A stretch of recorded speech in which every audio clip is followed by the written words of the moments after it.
And around about then is when your parents are like, oh, what are you going to do with your life? Yay! There was just one summer in Nairobi where I realized everybody's doing coke. I'm like, they think, oh, like you're judging me. I am judging you.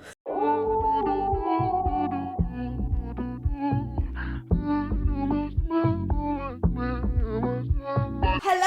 Hi guys. Welcome back to another episode of This Should Bother You with Pateka. Sahar. And we have a beautiful guest for you Everyone! today. It's Sharleen or Kafura, depending where you know me from. But hello, I'm so excited to be here. Thank you for joining us. Thank you for having me. Oh my gosh. Is this when you get cancelled? Is this the episode? No, I'm kidding. No. I'm kidding. I'm I'm so just going kidding. to say something that's worth of us being cancelled. No You see how we're very well behaved, guys. So if anything dramatic happens today, It's so my fault. Yeah. Yeah, it's definitely my fault. Yeah. We do be saying unhinged shit, but it's necessary unhinged stuff to say. Right. exactly. Yeah. Exactly. Yeah. Exactly. Yeah. Speaking of unhinged thoughts, what has been bothering? Actually, you know what? Let's be polite. Let's start with our guest. Okay. What has been bothering you this week? Okay, so this one actually happened this morning, so it's fresh. Mm-hmm. It's just bothered me. So I am going, it's still hot. It's straight from the stove. So I'm going to Kenya soon. And fun. I'm going back to Kenya. Yeah, shout out my people if you're watching. One of my aunties texted me and she's like, oh, do you mind getting like this and this and this for me? Mm-hmm. And I'm like, sure. Like thinking it's like one or two things, you know. I don't drive in LA, by the way, and that's like a significant cost factor too. Everything's far in this place. It's very far. Yeah. So me going to like 5 different stores to get things won't make sense. Yeah. So I'm like, yeah, sure. She sends me like 6 things. I'm like, cool. I will not have time to get this in time before I leave. So could you please send it to my address? Here's my address, blah, blah, blah. Send it to her. She's like, oh, since you're so busy. I'm like, and I feel like what's bothering me is just like your relatives and the people closest to you seemingly have the least like desire to uphold your boundaries. Yeah. Like they are the ones that will violate your boundaries the most. So, but did you explain to her like, hey, I don't drive, I can't go to all these places? I don't even want to. Like low-key, I'm just like... She just said no. I'm just like... Because even the concept of me even going out to get something when it can come to me for cheaper doesn't make sense. But I have a very strong feeling she expected me to pay for it, which is why actually she wanted you to go get exactly. it. Because you're thinking, oh, just put it on Amazon or something. Yeah, like why would I go to like 7 different stores? That also just doesn't make sense. Even if I did drive, I still wouldn't do it. Let's be real. Yeah. But she wanted me to pay for it. And I think it's just like the entitlement that like, yeah, she'll go do it because she's younger and she's supposed to listen to me. And I don't subscribe to that. As the oldest daughter, we're done with that. But yeah, that's me. That's what's been bothering me this week. What's been bothering you this week, Sahar? Sahar? Uh-oh. Yo. I just want people, like, my problem is, guys, you approach me. You want second chances from me. Whoa. You come back twice, 3 times for me. And then you air me. That's just... That's... Oh, you've been ghosted. I've been ghosted. I've been lied to. Wow. So we were speaking about flirting. Yeah. For fun. I'm on the chopping block. I don't We like are on the flirting for chopping fun. Have intention. I'm so sorry. We were like, oh, guys, you know, sometimes you must just banter for funsies. You know, low stakes, just for a little... I mean... Just for a little gist. But, like, yeah. You know? I mean, like, flirting is, like, But sport. this is your point. What's bothering you is that someone was doing this at your expense now, and now they've ghosted you. Is that what you say? There's been 3 people who've done this to me over the course of, like, weeks and months. Like, people I've been talking to. Oh, no. And then they've just... And I'm like, you begged me. You came to me. Fuck you, actually. No, that's fair. Anyway, that's what's been bothering me. That's very valid, though. I'm just like maybe I should just have someone be. And this is the funny thing. I don't want people overly obsessed with me, but it's like maybe that's what I need. But that's actually what you want. You don't want to admit it, but that's actually what you want. Okay, yeah, I do, and I think you do too. And no, same. Like, I don't hide about the fact that I do want you to be obsessed with me. You should. Yeah. Otherwise, what are we doing? Work. But also, you can't be too obsessed with me because then I know I can run circles around you. You know. Like stand on your own a little bit. There's like an in between. Be obsessed with me, but also like have a backbone. But that's fine. I think it's possible to do both. Like you can be too. Firm in your own character whilst also adoring everything about me. Like, right. You can multitask. 2 things can exist at the same time. 2 things can exist at once. Chami, sorry. Yeah. Ghosting people's It not is. nice, Okay. guys. It If is your gonna be feelings have okay. changed, just admit it. We'll see Right. though. I'm still waiting on one. Okay, one I out of don't know. three. Verdict's out. I don't know. Huh? One out of three. One of the three. Yeah, that's cute. Okay. 33%. We're keeping That's hope okay. alive. That's okay. But that's what's been bothering me. It's fine. Anyway, We'll get through it. Romance. We'll get through it. Miss Ataka, what's been bothering you this week?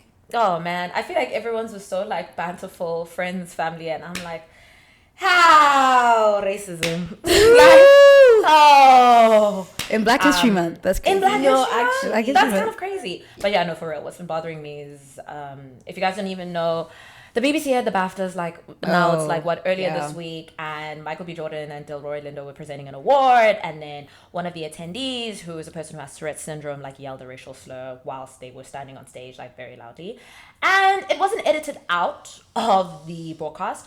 I say edited because there actually was a time like I know sometimes we watch these award things and we think they're live, and that live. was my initial assumption, was like it was live, Right. but it was not. They had time to edit other things out. The director of I think it's My Father's Shadow, Akinola Davies Right. Jr. He had a fantastic speech. At the end of his speech, mentioned all the places where all these like genocides and atrocities are happening and Right. said free Okay. Palestine. They cut that out. So you Right. had that. So you have You the have the ability to time. edit. You had the time. Y'all got time. You had the Y'all got time. time. You just you didn't want to.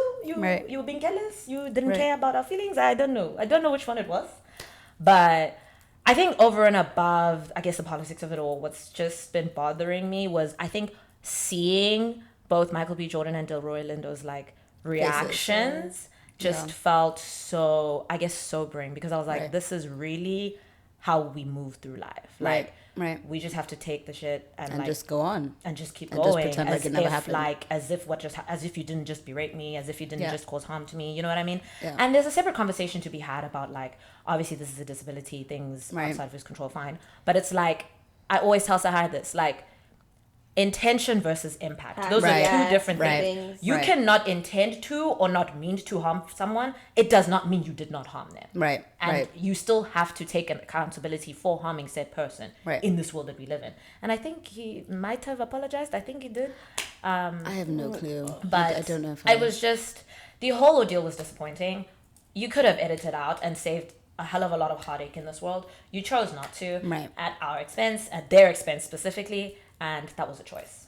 And Yeah, that's what's been bothering I me. agree. I don't know if you read like the Variety article about it, where he basically said that like he had indicated to the BBC that this would potentially be an issue, and he was ticking throughout the show. So he had actually, before the awards show, said, "I don't think I should be like near any mics because there's a possibility that these things could be picked up." Stop. And apparently he was still placed And he was still placed near right a up mic. front. Yeah, and he was ticking and said other different things and other slurs during the course of the broadcast. See, So but, it's like, just why? interesting that like Why some would are they- being selected over others to actually reach mainstream media. But it's So- also like, even the actor themselves, I think he's an actor, or if Right. he's not an actor, just the person with Tourette's syndrome himself, you're putting them also at risk. And Yeah. for what? Yeah, And for also for literally what? no reason. Like, is it for rage baiting? You know, do we need more ratings for the show? Like, you know what I mean? This is when Right. I start to get pessimistic about like your intentions behind Behind it. doing certain things and Yeah. setting up the show a certain way. When you, especially when like we all work in creative industries and know how much like attention to detail you have to have in executing 100%. such a big production, you Yeah. know? And it's like you could have not. You could have sat them somewhere else. I agree. Sat them away from mics. And even if you couldn't have, again, you could have edited Right. it out. Our lovely guest, Miss Shah, also known as Kafura, is a singer-songwriter, retired corporate baddie. Yep. Also, Hallelujah. what, African diaspora, and then now in LA, who comes from Kenya, who's lived in London. She got a lot going on. So we brought her on the couch so we can have some chats.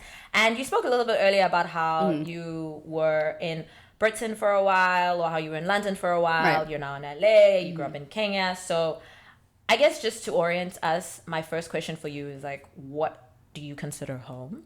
Ooh. Yeah. That's a good What does question. home look like to you? Yeah. That's such a good question. I think that's changed. I think like 4 years ago. So yeah, I moved to the UK when I was 18. Then I moved to Nottingham first and then London. And then I recently moved to LA about a year ago. So this is like my third move in 5 years, which seems kind of crazy. But yeah, it is my third major move in 5 years. I feel like 5 years ago, home was Kenya, like full stop. Like I wanted Kenya was where I saw myself like growing.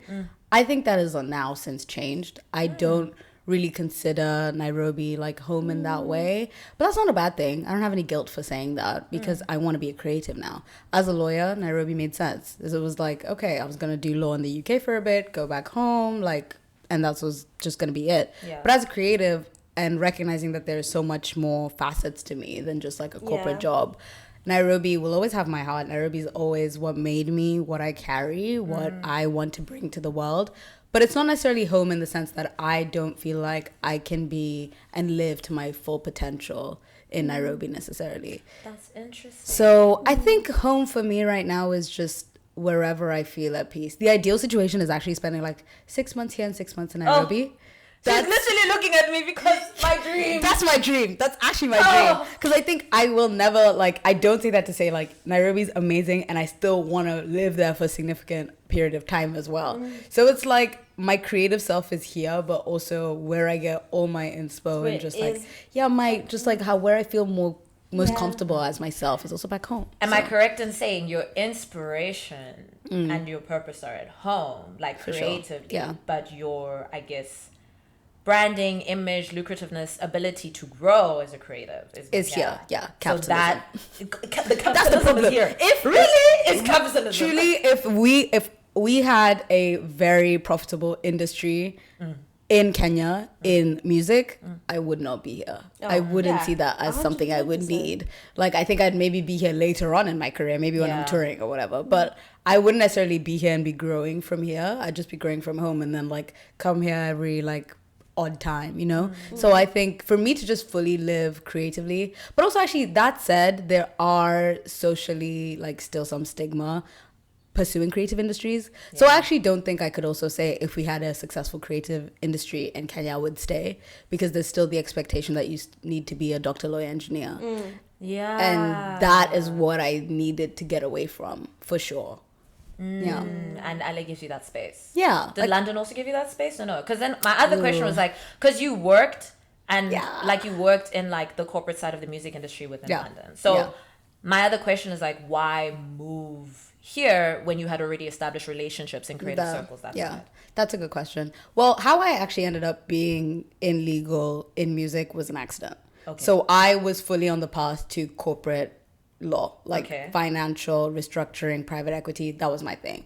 And in between starting my job at the corporate law firm, I got an offer from Universal to join Mercury Studios as a legal and business affairs assistant. So it was only supposed to be 4 months in between doing something else. But honestly, that 4 months like literally changed my entire life, because I realized I don't think I want to be a lawyer anymore. I think I was just doing it to please just like my parents and also just prove to myself that I am smart enough to do it, which is, I mean, I didn't need to go that far to do it, but I think it was necessary for me. My family was always very, academics were just paramount. There was nothing else you could do apart from that. And so I felt like I needed to prove to myself that like academic achievement was something I could do and do to the highest level. So me being in music, it wasn't necessarily the intention in London. And I also think I was in music from a very corporate side still. So I wasn't an artist. I wasn't a singer. I wasn't a songwriter. I was just like the legal person in music. So that's still different, I think. That's so interesting that you speak about that, because I was in law. Really? I did 2 years of law and then got kicked out. I didn't drop out. What did you do? And then my grades were just really low. Oh, that's fine. I did 2 years of law in London and then I dropped out. And then I feel like I wouldn't have done it by myself. You kind of was like, you went into it. Right. You saw that side of also creativity and music, and then you kind of decided that you're like, no, this is not it for me. No. Whereas I felt like God had to kind of like push me off. Right. And then force me to go into creativity. Yeah. But the one thing I was really afraid of, maybe this is the reason why I was too afraid to even leave school and had to get pushed out of it, was my parents. Right. How did your parents react? They hated me. Hi, Mom. Hi, Dad. So they hated me. Oh my gosh. I it wasn't a very natural transition. I Okay. think the way like we speak about timeline, it can just feel like, and then this happened and then this happened. Yeah. But no. There was a lot of conflict in between. So I actually didn't like end up just being like, I quit. Like it wasn't like I quit, I'm done. So I ended up deferring my offer to join a law firm. So how it works when you're like going to be a trainee solicitor, you get on like an apprenticeship program for 2 years. Okay. And then that law firm will pay for your masters. They pay for your masters, they give you a healthy stipend. And then they pay you 50K in the first year and 55 in the second. And then In 200. Yeah. In pounds, Yeah. just so we're clear. Yeah, in pounds. So like even worse. And then 200 when you're qualified, which is like a ridiculous amount of money. 200,000 pounds. So that's a ridiculous amount of money to earn when you're like 24, 25, right? But trust you me, you will be working for it. $220,000, mate. Yeah. Oh, it's even worse here. If you're a lawyer here, it's 300. Oh. Yeah. So You people are rich or what? Price go up. Hold on, girlfriend. You people are rich. oh, they're rich, but do you ever see them? No, because When's the last time you saw them? Oh, Ooh, when's the last time? That's the the price you pay. Don't they have a work phone? If FYI, if anyone's giving you a work phone, do not under any circumstances go to that corporation. If you're getting a work phone, they want access to your time, like undeniably. Like they want access. Why do you need my phone number? We already have mobile laptops, but why do we need work phones? I thought all corporations have. No, it's not normal, friend. It's not normal. It's not normal, friend. No, but don't they think Yeah. we turn the work phone off during the weekends? They in my wouldn't let current us. in my current position. They what? They wouldn't let us turn it off. You couldn't turn it off. What do you mean? What you gonna do? Come to my house On a Sunday. and snatch it out of my hands and switch it back on? I think the kind of world corporate life creates is like everything is life and death. Like turning off your phone could literally be the reason you don't make a promotion or like you no longer get work. But I suppose it's very industry based as well. Like law, That's true. I know That is true. like investment banking. Right. There are these Finance. certain like industries where it's like yes, they want to own all of your time. Yeah. Like I've been given corporate phones I guess twice now. Actually no, I've been given the choice. And each time I choose no. Some people like corporate phones because no, I didn't choose. My previous job, I had a corporate phone and I said, yes, I'll take it. Yeah. My current one, I said, no, let me just use my actual phone. Right. Because I realized from the previous job that like, I just don't like carrying two devices around. It's a lot. A lot of It's just a women's lot. clothes aren't big pockets. We don't even have like, pockets. It's not, Barely. it's not nice. Right. Also, it's like, if I have to travel, I don't want an extra device to be concerned about. Right. Like, it's fine. Just download the things onto my actual device. When I'm on leave or whatever, I'm just gonna put my phone on D&D or like switch off notifications. Right. I feel like that gives me more control than to have a completely separate device that I always have to be cognizant of. You know what I mean? Right. I agree. But also to answer your question about how my parents felt, yeah. So it was literally I just took a break. I deferred my offer, and then I was just supposed to be in LA for 6 months and go back. I was supposed to go back to law. Like right now, I would have been in law Yeah, as we speak. When I'd have we been in met, she was still like, Yeah, "Oh, exactly. I'm just here for 6 months." Exactly. Like, oh, sorry. it wasn't like Several a months later. Oh, see, I'm still here. Oh my god. And I love it here, and I don't think I'm coming back. Maybe I do, but it had to be under very different circumstances if I go back. Like I'd have to like go and fall in love with law once again, because I do think there was still a part of me that liked it. But I think when I decided that this was my image, my life, my brand, I am a lawyer, then no, It didn't work. But yeah, my parents hated it. They thought I was the most stupid person ever. They were like, there is no point. I don't know why you're doing this. Like they fought me. They fully like every step that I took was just had so much like conflict and resistance to it. I want to say it was like the first time I truly stood up to my parents. So like I'm as an older daughter, like I'm just like I'm always like low key fighting with my parents. Like not like but I'm always challenging them. Like that's Yes. my purpose in life. I'm like, are you To sure? challenge them. Yeah, but I think I also love my parents very much, and that like literally I'm so close to them. I talk to them all the time. So it was weird to me to also like resist them so strongly and so assertively and just be like, this is what I'm doing, like get on board.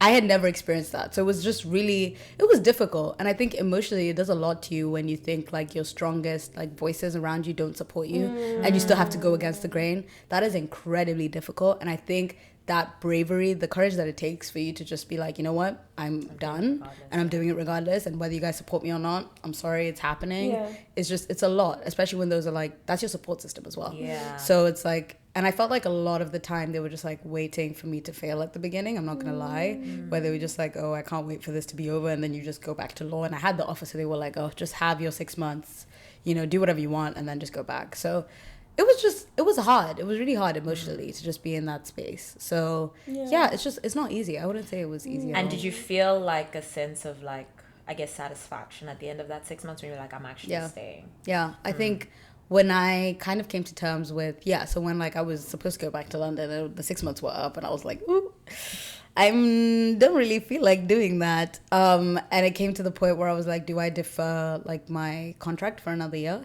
or do I just let it go? And I just felt like I didn't want it hanging over my head anymore. And I didn't want it to feel like, oh, I just need to do this music thing for a year and then like get back to a life that I don't really feel connected to anymore. So it was just like, at that point, I was just like, who am I? And Sharleen Kafura is not a lawyer. Sharleen Kafura isn't even just a singer. That's just how I, manifest my creativity. But that's not who I am. Like, that's just a job. Like, me being a music business professional is a job. But I am a creative, and I'm truly, I think, a free spirit. And so law is nothing like that. I never saw myself working an office job. So how I even ended up applying for a law degree should have been, like, my parents' first step of, like, we didn't see this for you. And now we have conversations about it where they're like, we don't know how you ended up there. And I'm like, yeah, real.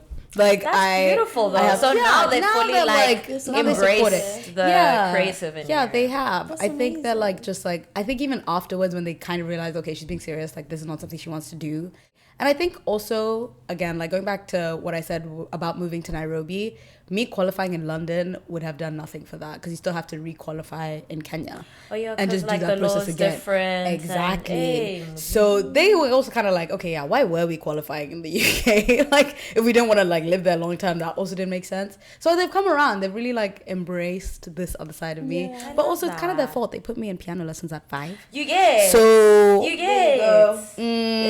Consequences of your actions? Question mark. I don't know. I didn't put myself in there. Music. So I feel like I've always been a musician. So I started playing piano at 5, and then I was in orchestras. I played violin. I always sung. I played the drum kit at some point, but I was also in the Kenyan National Youth. Yeah, Anyway, Youth choir, is that what you said? Yeah, youth orchestra. Oh, okay. So I was always in orchestras. So my upbringing into music was very classical. So I'm a good reader, a good listener, but I'm not as strong in contemporary music. And obviously now I make contemporary music. I think being a musician is so interesting. If I wasn't a musician with a law degree, I think I'd be treated very differently in this industry. How so? I think people take you so unseriously. It's ridiculous. Like people don't think you're worth anything if you don't like have. So in that sense, I don't actually regret doing my law degree first because I think it gives me like a very clear direction of what I want to do. Also, people respect me for it. Like when I walk into rooms and I'm like, I'm a singer, I'm a songwriter, but I know what I'm doing. So don't mess with me. Because the law, I'm sure, really helps. It does. Working at university. Because contract is always what trips creatives over.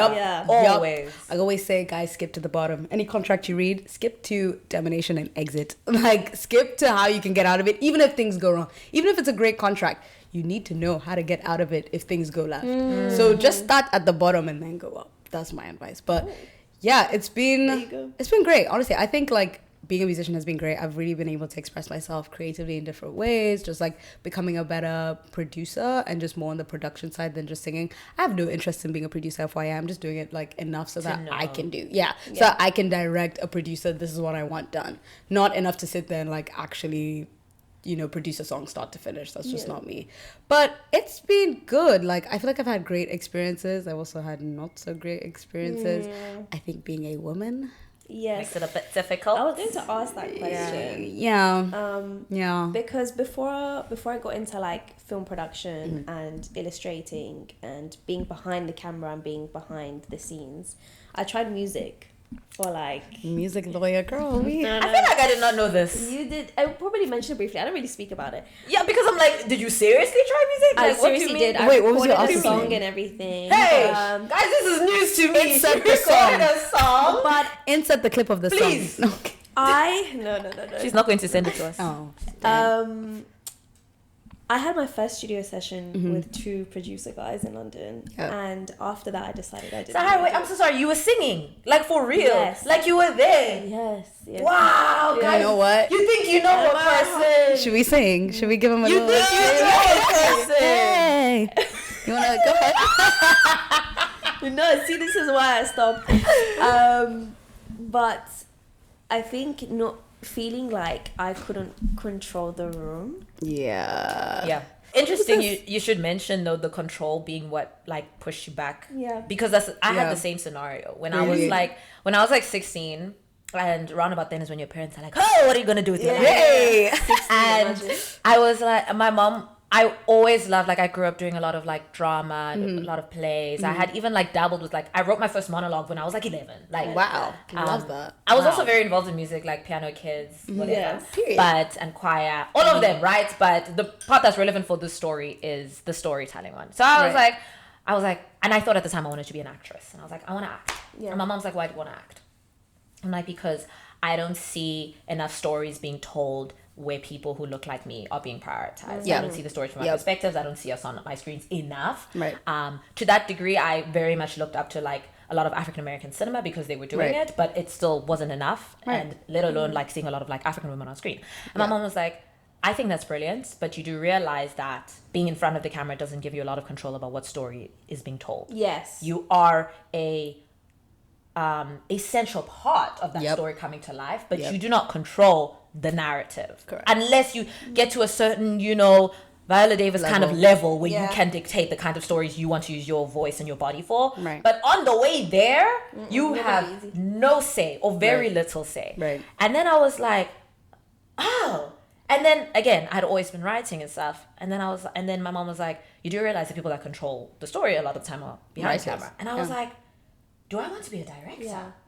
Oh, do you know what I mean? Or like, I started looking more into like screenplay writing, directing, etc. And I was like, oh, this is where. So I think it's very interesting that you mentioned that it was that desire for some sort of like say in what, at that point, storytelling through song. But that's literally, I had the same thing with like storytelling through like from the TV. And I was like, I need to be able to dictate what stories being told here. And literally, I never thought of being behind, like I never thought of directing. I just liked making shit. Right. And I loved singing. So I was just like, and my best friend is a really good singer as well. So I've always been around music in that sense.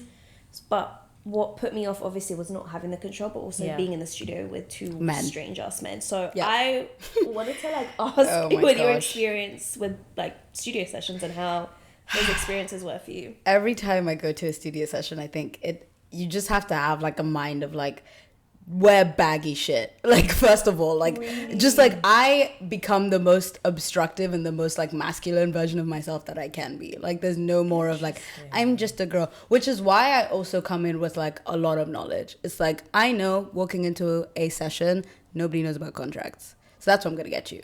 You know about music, you can direct that and have the power there. But the second we're talking about splits and what we're actually going to do with this music and the rollout and the promotion, I know I have one over you. And that knowledge tends to relay in a sense of, okay, we can't mess with her in that way. So I think it's just, and it just sucks because men will take advantage of you in music if you don't know what you're doing. And it's really sad. We'll take advantage of you, period. But they will. But especially in sessions with like closed doors and there's very much like, anything intimate can happen. Circumstances. Dark lit room. Yeah, exact. Dark lit room, red lights. Hey, and all of a sudden everything's dim. Like, and it's so hard. People wonder why so many cases of like harassment and stuff happen in creative industries, and it's like because to create something is a very intimate process. It requires so much vulnerability, whether it is a poem, a song, a film. Like there's a lot of like kinship that you develop with the people that you are creating with. 100%. And unfortunately, people who have malintent, that is the perfect circumstance for them. Right. Every single time. Right. Actually, that's my biggest critique about music. When I worked at Universal and just generally, like, I just felt like I was in a lot of spaces through music that like just kind of went through other areas of life. Like, it wasn't just like this ends in the office. Obviously, it wasn't about like just working in music will do that to you. Like, a lot of the work we do in music goes beyond 6 p.m.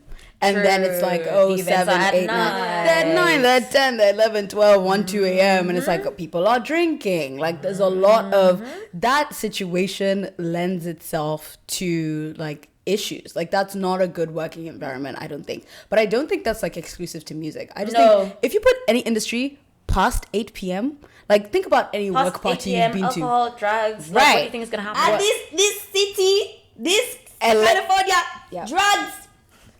Yeah. So I already told you last time. Oh yeah, you did say. You know what killed me? Don't do drugs. What killed me? But Teka's like, yeah, find yourself. Don't do drugs. I was like, ah. Guys, I'm so sorry. I don't know. This is so dynamic though, because like, and you have to be dramatic about it sometimes, because people will just be like, oh, don't you want? People are very casual about these things here, and you're like, there's nothing casual. There's this one about this thing you're talking to me about. Right. There's this one creator.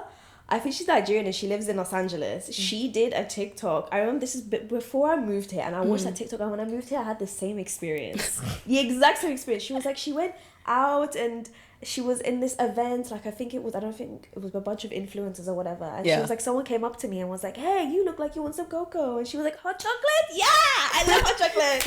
And then he was like, "No, like." You know, she was joking. You know the drugs, yeah. And she was like, me?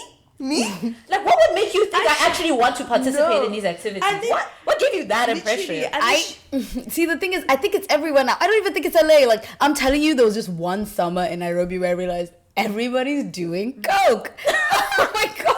Like it was just like we're having a good time, we're out, like, and then everybody's off to the bathroom together. All 20 of you need to get something out of the car. Like, what are we? Like, I'm telling you, it just happened. So I feel like I missed the memo because I don't do drugs, but like then nobody was gonna tell me because they know I don't do drugs. But hey, the thing is, guys, like if you do what you want to do, because this is the thing. I have don't do drugs. I'm going to stand on that. No, okay, listen, no. This week she's different. No. Listen, people like when I tell people like no, yeah, I'm like they think like you're judging me. I am judging you. You are correct. However, that's your business. Just don't bring that shit around me, because that's when you piss me off. And I hear what you mean. Like, I'm not trying to belittle you or whatever for what you're doing. Right. I hope you, but this is peer pressure. I'm peer pressuring you, in fact, to stop. Yeah. That's what I'm doing. To stop. Like peer pressure. No, and I had this one friend who would fuck off to the bathroom, who would have drugs on and be like, and then tell me about her friends who like went through stuff. Right. And then I'm like, but you still do drugs and your friends went through this. Right. Like, that bothers me. Like, I don't like hearing about that stuff. And like, I don't like it when people tell me, oh, it's okay to experiment.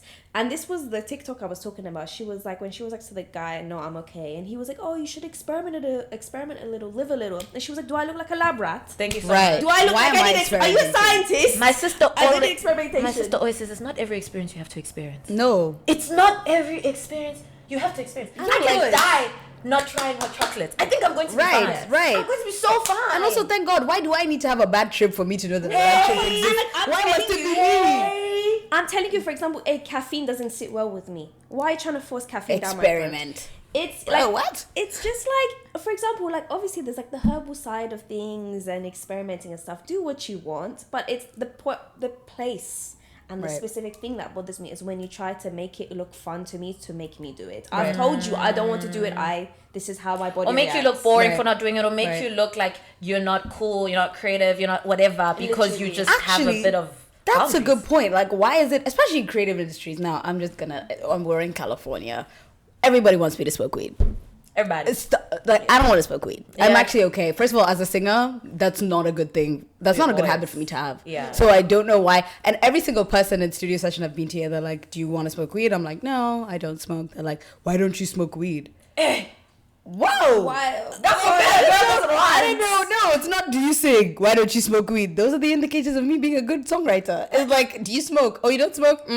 Oh, they think I think maybe they think we're just too uptight, and we can't be creative if we're so uptight. And right. It's like, or high. Like, it's like, no, you can be creative while high. Also, getting high in spaces where sometimes you're not familiar with people, that's also not a good thing to have. Correct. I don't think so. Correct. I wouldn't think so either. So I'm just like, it's just this push. I'm like, you guys smoke weed, do your thing, but then don't now judge me for making a very normal decision. Yeah. Like, I just especially because we're at work. Right. Let us not forget that we're at work. We are at work. We're working. Like, a huge MD, he does like MD work for a lot of big artists, was telling me, like, sometimes as musicians, we think like every job should be fun and exciting and just like, it's just like a fun time and we make music on the side. No.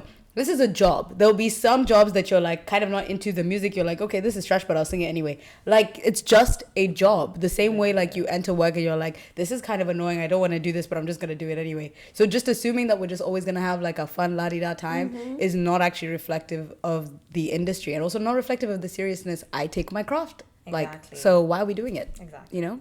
So, talk to us more about your sound, darling. Yes, You know, my your... sound. Yes, for our listeners Yes. who don't know Kafura yet, how Yeah. would you describe the experience? So my debut single is coming out soon. And that was so fun for me to like be in Do you the know, production sorry, it's process. really your fault that I just... Every opportunity I'm like...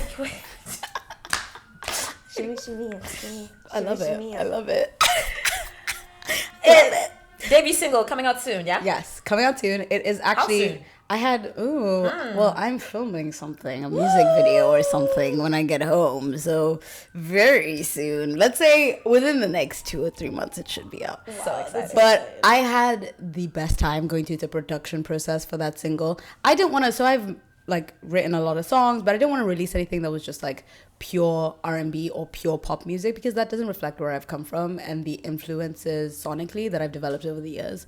So this is a really nice blend of like R&B, pop, a lot of traditional Kenyan music and Kenyan genres. So a lot of heavy drum patterns, some strings in there, ode to when I used to play violin, just things that just remind me of the music I listen to. And I've just kind of pulled things from different elements that I like about music that I, you know, appreciate. So I'm really excited for this project. It's going to be really fun. Like it's very danceable. I'll play it for you Are you after this. releasing a single, an EP, an album? Right now I'm releasing a single. Listen, people don't listen to EPs anymore. People don't listen to full projects anymore. Like, Really? Sad. I do. Yeah, but thank you. different. Thank you. But A unfortunately, lot of people just don't. They just don't. Like, you could spend so much time doing an EP. At some point I was going to release an EP as my first project, but I was like, nobody is really going to listen to your EP unless they feel like your single is memorable or they want to actually come back to you for more.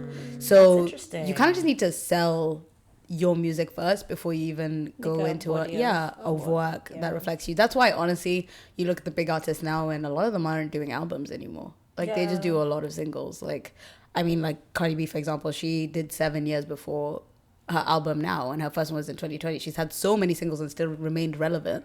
But albums are no longer as profitable anymore, which is really sad. That's so interesting. You know, I wondered for a while when I was looking at like Odil's discography as well. Like, most of his stuff is EPs. Yes. He has like 1 or 2 albums, he does, but like most of his stuff is EPs, and he's been doing this for like a decade, and I wondered why. But like, I think I blame it on short form content. Now that TikTok is like, everybody's on TikTok, everybody's on Instagram, I call it the realification of everything. Everywhere you go, every single platform wants to have a reel platform. Snapchat now has reels, Twitter has reels. Like, we're no longer reading Twitter things. has reels now? Twitter has I'm not on reels. Twitter, man. It's Same. quite Well, ridiculous not though. anymore. I mean, I enjoy Twitter for like its reading value, so I don't understand why every single But thing that's why is I'm shocked that you're saying reels. it's reels, because I used to enjoy Twitter because like you could just put your thoughts out there and not have to think about like packaging the content in a aesthetic way. But now just it's about visuals. Hence why I'm doing actually a visual release with this song, as opposed to just like the album going out,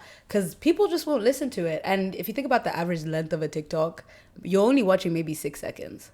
So, which is crazy. so for maybe an EP is under 30 minutes, an album is like north of an hour. So for like 2 hours of work, that's not, you can't, nobody will listen to 2 hours of work based on, we have short attention spans these days, based on 6 seconds. And you can't really sell 2 hours of work in 6 seconds. So it's like, that trade-off is not there anymore, which is really sad. It is actually just really sad that we no longer consume music as like bodies of work, but just like, oh, this 6 second song, okay, it's good. Then you go and you download it or not, and you may not listen to it, and you might just listen to the part that you had on TikTok, and that's it. That's it. So, Guys, Sigh. the battle to hold on to people's attention spans as creatives is just, it's a whole other battle. it's too much. Like, I feel like we've kind of, like, TikTok is great, I love it, but also we've shot ourselves in the foot with it. Hiking. Like, we no longer accept mediums of like work, like we no longer take it in fully. Like, I remember, I mean, even for me as a consumer, I don't listen to a lot of albums start to finish anymore. And I remember when I was younger, like I would sit there, listen to an album from front to back to front, and then deliver my thoughts. And then now you have somebody will drop now, and in 30 minutes people are like, People I already hate have this. a review. I And love when this. did you listen to it? You know, like I remember like a couple weeks ago this happened with J. Cole, and I'm like, I literally haven't even had the chance to like add this album to my library. It just came out, and already I'm seeing, I don't like this, I don't like this, I like this, I like. I'm like, whoa, whoa. When did we have time? This album is 50 minutes long. How? Like, how have you done that so quickly? That's so real, though. I will still listen to albums, but I have to be invested in the artist, which I guess speaks to what you said about, like, when you're new, you need to actually market yourself, I guess, kind of, right? By having these, like, singles that are bangers before people decide that they want to come back for you. Right. But I still appreciate the good storytelling of a big album. I do too. But yeah, you're right. Like, it's just so... Yeah, people's attention spans, it's an uphill battle for us. Right. It really is. It is. So you spoke about some of, like, your sonic influences playing a big role in this song that you're going to release. What are your influences? Do you have specific artists who inspire you, or do you have specific genres who inspire you, or you know what I mean? Yeah, I mean, so a lot of my tribal music, so a lot of, it's called Mugithi. So it's a lot of my tribal influences that have a lot of drums, really a lot of harmony as well. That's very, like, natural and very much like a drone where it's just like one note and then you layer other things on top of that. So that's something I really want to emulate in my music as well.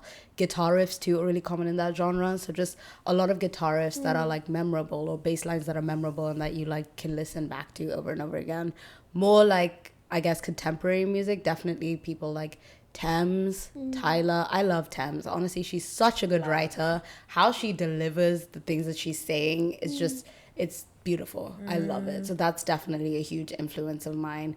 I think also just generally, like, people who are able to, not necessarily even as singers, just able to fuse music. So Ashake is a huge influence for me, even though that's not the music I want to make now.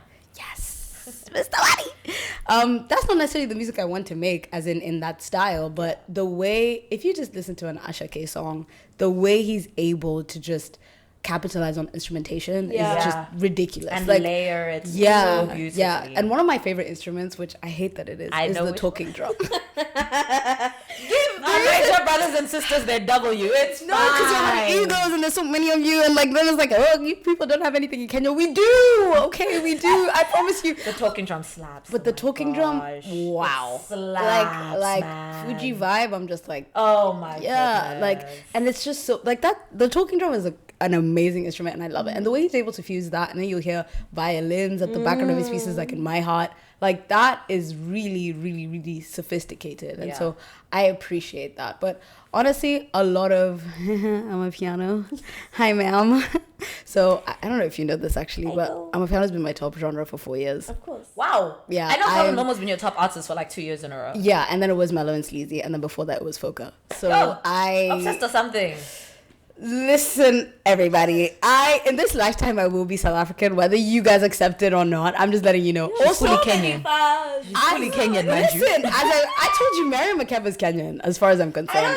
Guys, hey, the amount of, like, times we've been listening to old school Afro pop, like your Brenda Fassie's, your Miriam Makeba's, Yvonne Chaka Chaka, and I'll play it for her and she'll be like, oh, I know this song, and then I'm like, they're South African, and she's like, huh? I'm like, what? I also didn't know how many people outside of, like, just in the African diaspora in general listen to a lot of, like, South African iconic music, because obviously I just grew up at home and I thought those were our icons. I just didn't, I underestimated how their reach was within other communities, to the point where you don't just know this person, but, like, you're singing the song so much that you grew up with it, so you are convinced.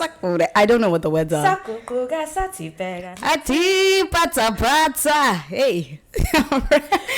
sang it for her. We'll play these songs and I'll sing them, and she'll be like, oh, that's what you're saying. No, I didn't know. See, the thing is, Sarah, like, so pata pata, as I explained to you, like, recently, like, that's also a Swahili word. It just means to have. So we're listening to this song thinking, oh, she's talking about us. Like, we did it. I don't know what she was doing before that. Yeah, this play is not about us. And also, she lived in Kenya for a long time too. So we were like, in many, many, many places. She was also partly on exile, apartheid government. True. There was a lot. True. The point is, we didn't know. We thought, oh, like, you one of us. No, we was in the Uber, and isn't Issy saying, oh yeah, we listened to this? I didn't know this. Issy knew it was a Brenda Fassie song. I've accepted that, like, everyone across the diaspora knows not Vulindlela. It is Vulindlela. Because it's a very popular wedding song. Everyone knows Vulindlela. I'm like, I think something. Come again. Guys, the way they make up the lyrics, please. We make up the lyrics. I'm fluent in Amapiano. Yeah, I'm not fluent. It actually shocked me. You said what? I'm fluent in Amapiano. Let's not discuss the like lyrics. Yoruba. You know what? then You singing South African lyrics is me and Ashake and all the Yoruba. Yeah. I do not know a lick of Yoruba, but She gets away with it though. She gets away with it. I know, no. But honestly, I have this. I think honestly, musically, I don't think we've ever been this connected, like as a continent. Like the fact that I can like easily tap into Amapiano music. I don't know what people are saying, but it sounds good, and I'll listen to it over and over and over again. And I can tap into Afrobeat music and listen to it over and over again. Another genre I love, Lingala. Woo! Those people get me. Those people get me too. So you know what I mean? Like we're just so like connected as well now. It's just like we're able to understand and appreciate our music, even though we have linguistic like barriers. I think it's beautiful. And it's never mattered, you know, because even like speaking with this huge like, well, the more nostalgic and older African songs, so many songs of that playlist, even the ones that are in like Lingala or Yoruba or whatever, or like your Fela Kutis or whatever, I'm like, oh my gosh, yeah, my parents have actually played this music for me. I just never knew who, what, where. Yeah, I thought the band was Kenyan too. I was like, there's so many, even Bernard's earlier. No, like their songs. Oh, I didn't admit that I told you Oliver Twist. I also thought it was South African. I was like, okay. I hikey thought that song was South African because we had a South African Oliver Twist. Same. And Bernard's earlier stuff, I also used to think like anything West African. I just used to think anything that played on radio. I was like, that's our song. That's just how I approached life. It's because like you don't think. You don't really think further than like. Especially because we're all African, so it's like you don't think. Obviously, when we come later in teenagehood, we're like, But Bernard's insane. No, because I was like, yeah. I was like, oh my gosh, who's this new Kenyan artist? Like, and then they collaborated. Shock of my life was hearing Bernard speak and hearing the British accent. That was actually the shock of my life. I mean, I said you are from London. Hearing anyone speak, honestly, like hearing artists speak full stop, I'm like, why? That's what you sound like. Like what? Like, do you ever have artists that you like you listen to and you're like, I mean, when I told you, when you told me K1, and I said, yeah. But I also think, are you also gonna sing in an American accent? It's inevitable. Because it's actually inevitable. Like, why do artists all sing in an American accent? But like, imagine singing in a British accent. Like, I think it could slap. Happy birthday to you. You're forcing it. It feels forced as well. And also, it like comes out your nose. How is it being forced? That's how you talk. Because melody has been, I don't know, the you used to sing, don't lie. No, but hear me out. There's so much like Afros or Afro jazz, whatever, that are spoken in the indigenous accents of where that music comes from. So I'm like, so why is it unnatural to sing the English that you've been speaking all your life? It's that westernized part of it just programming, brain control. Yeah, especially like if we think about like where music is like consumed with the most money, it's gonna be here. So I think there's ultimately like a desire to make it the most palatable to American ears. That's so fair. Which is tragic because low-key we can't have our own things, but like. Sure. It is what it is. But see, that's why it was a shock of my life when I heard Burna Boy speak. Because I'm basically Dangote, and then he's gonna come and say in it. Hi. When did we get here?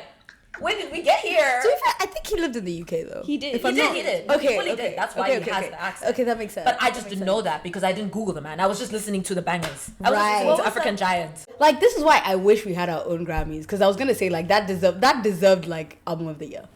Yeah, we often have this conversation about like more Western awards and how like obviously as creatives it would be an honor to be recognized by any 100%. Of these academies and whatever, but it's also it's so hard to shoot for a goal, to be part of a circle and part of a group that was that never really considers you that much, right? You know what I mean? Right. Whether you're thinking about the Academy of like Motion Pictures and Sciences or the Academy of Music, it's just long, man. It's so long, but we should have it'll be fun more award shows. I just think we can't really we can't adequately celebrate our music and the subgenres if we're relying on like Western media to do that for us. 100%. You know, and even with like films and TV, like we have so many different subgenres like in our cultures that I feel like would be better like celebrated if we were the ones running what we want to see, you know?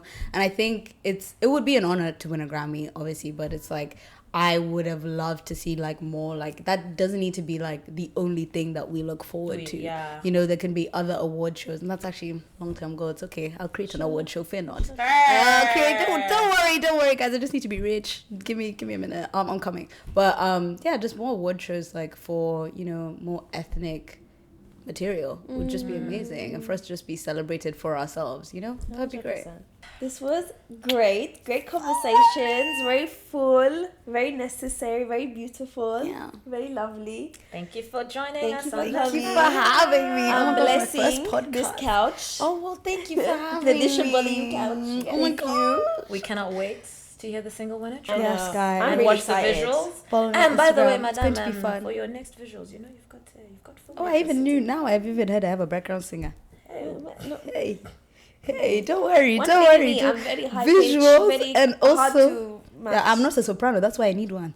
Oh, and she does sing high pitched all the That's time. what- there you She's go. such a soprano. There you go. I'm not. So you know what? I need real new. Do you want to? You said you also sing in choir. Yeah. Which one you sing? She sings. Which I actually used parts? to be a first soprano as a kid, which is There crazy you because go. I grew up older and then my voice went down. So I think That's me right I'd now. more comfortably be like either second soprano or an alto. Alto. I'd Join probably us. be somewhere there. I could not do Join first soprano us. right now. There you go. So we need background singers. We need visuals. So yeah, please, please. Where can the people of the internet find you, darling? Yes. Follow me on Instagram at Kapora. Mm-hmm. Kafura. I think I put 2 A's or 3 A's. I don't know. Instagram. We'll put it up. Instagram let me was available when I was go. Okay. And if you really want to connect on the music business side and the publishing side, I know we didn't get to chat much about that, but yeah, you can follow me on Instagram, LinkedIn, Sharleen. LinkedIn. business, Myrnies. Sharleen, SHARLEEN, and then my last name Kirubi, KIRUBI. But yeah, follow me. Beautiful. Let's connect. Don't forget to follow us as well on our socials. Actually, I don't know our ads. Let me not even try butcher them. I think they're Real. at TSBY Podcast Yes. for both Insta and Yes. TikTok. Share this lovely episode if you enjoyed it, so we can come back. Let us know who else you would like to see sitting when this Miss couch. On the Kafura is couch. sitting. Literally. In the Let us know if you couch. have any questions for her that we didn't answer. We'd be happy to field Comment them for her. them. Comment. You get the gist of it, okay? Yep. And we If you also want to switch to music Yeah. and you want to show how someone else has also done that, show this to your mother and your Yeah, fathers. and Yeah, tell them. hey, But her encouragement. parents let her. Yes, for your they fellow did. brown and Ultimately, black they brothers did. and sisters. Yeah. If you're in the struggle with ethnic parents and their expectations, show this. If you need an episode. example, here we are. Shout out Rosie. Thank you so Thank much. you. Shout out editors. Thank you so much. We love you guys. Bye. See you in the next one.